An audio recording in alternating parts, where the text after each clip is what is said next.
है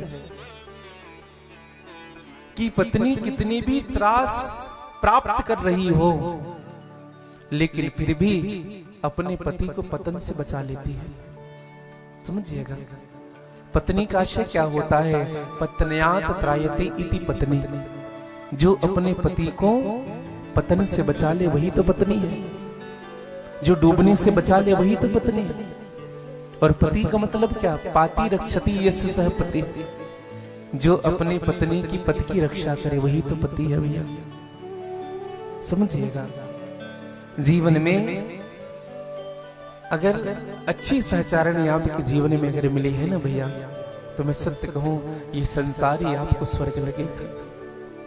अगर सदगृहस्थ का जीवन आपका चल रहा है, पत्नी भी सदमार्ग की ओर है, पत्नी भी भगवत शरणागति की ओर है, पत्नी भी भगवत शरणागत भाव से अपने प्रभु की भी सेवा करती है और अपने पति की भी सेवा करती है। हाँ।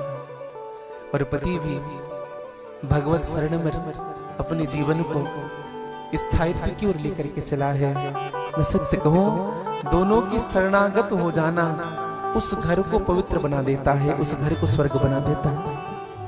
हाँ। जिस घर में पति पत्नी एक मत के हैं ना भैया, उसी के घर को स्वर्ग कहते हैं। हाँ। एक घटना मैं अभी बताऊं। अभी साहू परिवार में कथा हो रही थी। इसके पहले नारदा, हाँ, महेंद्रकांत साहू जी आपके परिवार में, तो दोनों सामने बैठकर कथा सुनते थे। और इतना अच्छा भाव, हाँ, कि जब उनसे कहा जाता था ना, बोले कथा इतने समय विश्राम, बोले नहीं गुरुजी थोड़ी सी और चलने देना। तो एक दिन ऐसा भाव हुआ कि 7 बजे तक कथा चलने दें। पति ने कहा नहीं 7 नहीं 7:30। पत्नी ने कहा नहीं गुरुजी 8 भी बज जाए तो भी कोई फिक्र नहीं। मतलब दोनों का भाव इतना प्रबल था कथा के प्रति। मैं वंदन करता हूं उनके समर्पण को। और कथा कहना आनंद कब आता है बताएं भैया? जब भगवान की कथा को स्वीकार करने वाला श्रोता भगवत शरणागत के भाव पर बैठा हो। हाँ। भाव से कथा सुनता हूं, भाव से, क्योंकि बिना भाव से भगवान भी नहीं मिल सकता। हाँ। भाव के बस में है भगवान, भाव बिना सब साधन झूठा, बिरथा सकल जहां, भाव के बस में है भगवान। भगवान तो भाव के बस में, और बिना भाव के भगवान नहीं मिलने वाले। अब आप कहेंगे महाराज जी भाव क्या है? बोले भाव ही तो है जो भगवान मिलेंगे। एक निवेदन करूं आप सबसे। एक व्यक्ति बाजार गया छाता लेने के लिए। 15 मिनट और बैठिएगा, प्रथम दिवस है। संक्षिप्त में मैं निवेदन करूंगा। एक व्यक्ति बाजार गया छाता लेने के लिए, और वो ऐसा व्यक्ति था जिनको भाव करना नहीं आता था। अच्छा, भाव में एक शब्द बोलते हैं भाव ताव। सुनिए जी, भाव ताव। हमें तो लगता है जिनसे भाव कर वो ताव में आ जाए वही भाव ताव है। इतने में नहीं दे सकते। कुछ लोग लड़ते हैं दुकान में जाके, भाव ताव हमें लगता है। तो पत्नी ने सिखा करके भेजा, कहा कि जितना कहे ना उनका आधा कहना। लेने जा रहे हो तो तुम लूट जाते हो, उनका आधा कहना। तो पति गए बाजार, छाते की दुकान में खड़े हुए। छाते वाले ने कहा भैया कैसे आए? बोले छाता लेने आए हैं, एक छाता चाहिए था। ठीक है ले लो। व्यक्ति ने कहा कितने का लगाया? दुकानदार ने कहा 100 रुपए। अब वह व्यक्ति घर से पढ़ करके आया था, जितना कहे उनका आधा कहना है। उस व्यक्ति ने कहा 50 में दोगे? 50 में। दुकानदार ने कहा 100 से सीधे 50 में मांग रहा है, इनके दिमाग तो ठीक है। दुकानदार ने कहा बाबूजी 50 में नहीं जमेगा, आप 80 में ले जाओ। अब इस व्यक्ति ने कहा अब 80 में दे रहे हो तो 40 में दो, 40 में। दुकानदार ने कहा ये सच में पगला गया है, ये लेने भी आया है कि नहीं। दुकानदार ने कहा एक काम करो भैया, बोहनी का समय है, ज्यादा देर खड़े मत रहो, हम आपसे कब तक चर्चा करेंगे। एक काम करो 60 में ले जाओ, जाओ 60 में ले जाओ। हाँ, अब इस व्यक्ति ने कहा 30 में दो, मतलब जितना कहे उनका आधा। अब दुकानदार खींच गया उनसे। दुकानदार ने कहा एक काम करो फ्री में ले जाओ, जाओ फ्री में ले जाओ छाता। तो इस व्यक्ति ने जो गया हुआ था लेने के लिए, उन्होंने कहा अगर फ्री में दे रहे हो तो 2 दे दो। इतना कहा 2 दे दो। दुकानदार ने कहा सच में पागल है, चल भग यहां से। तब विचार करिए, बिना भाव में रुके, कहीं ना कहीं उस व्यक्ति को रुकना चाहिए था। जब तक नहीं रुकोगे तब तक वस्तु कैसे मिलेगी आपको। तो जब बिना भाव में रुके कोई वस्तु नहीं मिल सकती, तो बिना भाव में रुके भगवान कैसे मिल सकते हैं जीवन में। कहीं ना कहीं हमको रुकना पड़ेगा, कहीं ना कहीं हमको ठहरना पड़ेगा।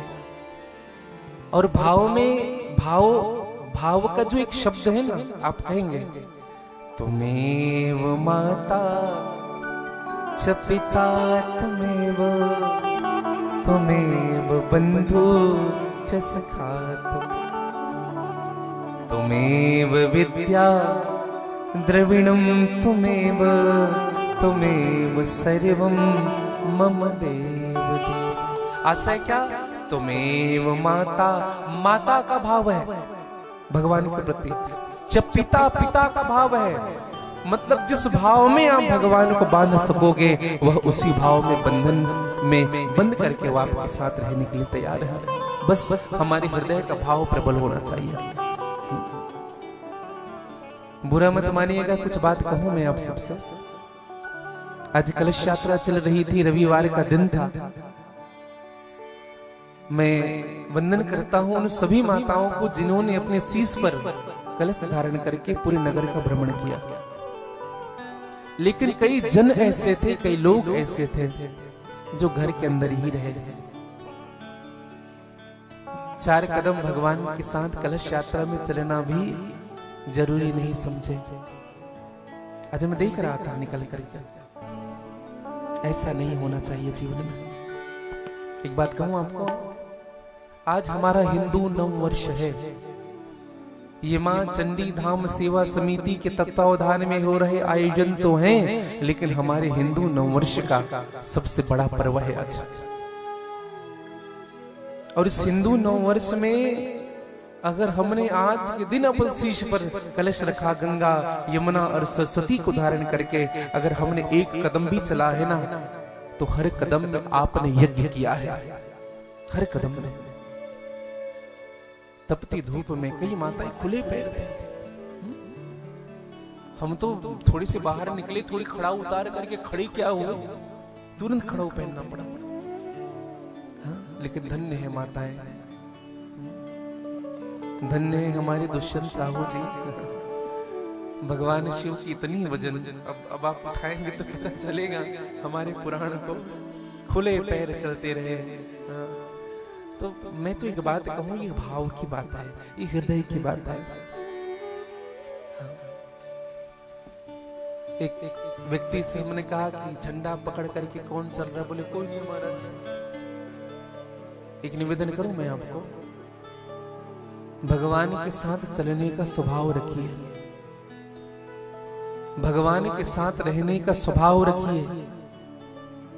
सत्य कहूं मैं आपको, अगर जीवन में कुछ प्राप्त करना है तो भगवान के सन्निधि होकर के उनके चरित्रों को अपने जीवन में बसाने का स्वभाव रखिए। हाँ। साथ में चलना सीखिए भैया। केवल आडंबर करने से भगवान आपके नहीं होंगे। हाँ।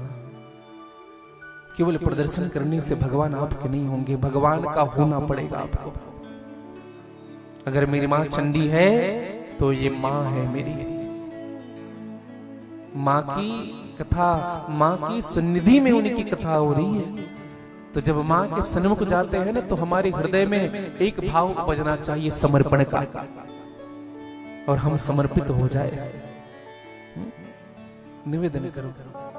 आज भगवान शिव ने उस पिशाच को स्वीकार किया। क्यों? क्योंकि शिव के समर्पित हो गया। वो बहुत अपराध किया, लेकिन फिर भी शिव के समर्पित हो गया, तो भगवान शिव ने उस पिशाच को स्वीकार कर लिया। और निवेदन करो, यही शिव के चरित्र की विशेषता है।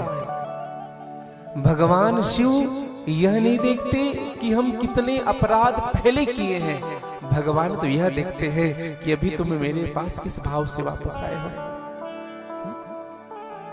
लाख गुनाह कर लीजिए मेरे भाई बहन, लेकिन आपका भाव अगर प्रबल हो गया ना भगवान के चरणों के प्रति, तो सत्य कहूं आपको, जिस दिन आपका भाव प्रबल हुआ उसी दिन से आपका एक नया जन्म प्रारंभ हुआ, और आप उसी जन्म में भगवान शिव जी को प्राप्त कर लोगे। सत्य कहूं मैं आपको। इसलिए आज हम और आप भगवान शिव की चर्चा करने बैठे हैं, शिव की कथा श्रवण करने बैठे हैं। शास्त्र तो यहां तक से कहता है, जो सप्तदिवसीय कथा एक स्थान पर बैठ करके श्रवण करता है, उनकी मनोवांछित इच्छा पूर्ण होती। आप अगर 7 दिन किसी भी इच्छा को लेकर के यहाँ आकर के बैठेंगे, भगवान शिव की कथा श्रवण करेंगे, तो भगवान शिव आपकी उन इच्छाओं को पूर्ति कर देगा, पूर्ण कर देंगे। निवेदन करूं, तो भगवान की कथा कल से नियमित समय में प्रारंभ होगी। आप सभी ग्रामवासियों से मेरी प्रार्थना रहेगी, आप सभी क्षेत्रवासियों से मेरी प्रार्थना रहेगी, सभी सदस्य समिति की आप सबसे भी मेरी प्रार्थना रहेगी कि भगवान की कथा को आप सब आकर के बैठे, सब आकर के श्रवण करें।